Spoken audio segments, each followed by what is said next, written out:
Until recently, NCERT textbooks mentioned Akbar over 90 times and Shah Jahan and Aurangzeb around 30 times each.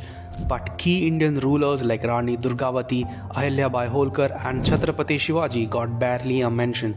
Students learned more about Babur than the Cholas, more about Humayun than Maharana Pratap. Generations grew up worshipping the oppressors while forgetting the warriors who defended Bharat with blood and valor.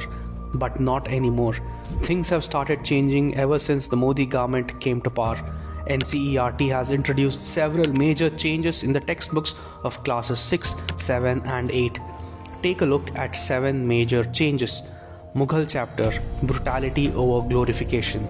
The revised NCERT Class 8 Social Science textbook takes a far more honest look at the Delhi Sultanate and Mughal rule, highlighting the religious intolerance and violence, marking a major shift from earlier editions. Babur is portrayed as a ruthless invader who massacred entire populations, built towers of skulls, and enslaved women and children. Akbar's reign is shown as a mix of brutality and accommodation, with references to the massacre of 30,000 civilians in Chittorgarh and temple demolitions, even as he later promoted tolerance. Aurangzeb is described as driven by religious zeal, issuing orders to destroy temples at Banaras, Mathura, Somnath, and even Jain and Sikh shrines. The textbook also covers Alauddin Khilji's general Malik Kafur, who raided sacred Hindu cities like Srirangam, Chidambaram, Madurai, and possibly Rameshwaram. Bharat through Mahabharata. A new chapter teaches how ancient Indians named their land. From the Rigveda Saptasindhava, or land of 7 rivers, to Mahabharat's mention of Kashmira, Kuru, Vanga, Kachcha, Kerala, and Pragjyotisha, students now get a civilizational context to regional identities. Even names like Bharatavarsha and Jambudvipa are explained, rooted in scriptures like the Vishnu Puran. What north, what south, it's all Bharat. A cultural unity narrative replaces the colonial north-south divide. The books quote Vishnu Puran. The country that lies north of the ocean and south of the snowy mountains is called Bharat. It celebrates cultural continuity, where Bharat is more than a name, it's an eternal identity.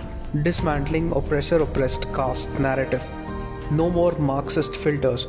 The textbooks now present a balanced view of Jati and Varna. Jati is shown as a community-based skill system, not as oppression but as interdependent societal order. Varna is explained as duty-based. Brahmins, knowledge; Kshatriyas, protection; Vaishyas, trade; and Shudras, service. The lens is decolonized. The narrative is now dignified with no meniality associated with the term Shudra. Cultural cartography of Bharat. The new Class 7 geography book includes sacred geography.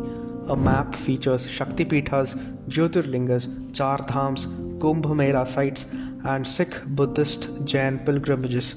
It's not just geography now, it's a spiritual map of India's living civilization, giving importance to ancient Indian wisdom. Chapter 1 in geography, titled Locating Places on Earth, opens with a striking quote from Aryabhatta, who described the Earth as spherical and situated in space. Chapter 3 begins with a verse from the Atharva Veda, which clearly articulates ancient Indian concern for nature and climate. A fascinating insight from the Don't Miss Out section reveals that India had its own central meridian known as Madhya Rekha, which passed through Ujjain. The Mahabharata is cited in the chapter on grassroots democracy, an excellent way to illustrate political thought emerging from ancient Indian texts. No woke nonsense. This book strongly highlights how important the family system is. It even has a full chapter dedicated to it.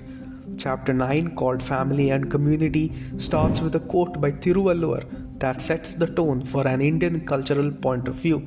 Love and dharma are the flower and fruit of family life. A traditional joint family is shown sitting together, grandparents, parents, and children. It talks about the family as one of the oldest and most important parts of Indian society, not just a social setup, but a core of our civilization. The Modi government has not just changed textbooks, it's a correction in the nation's memory.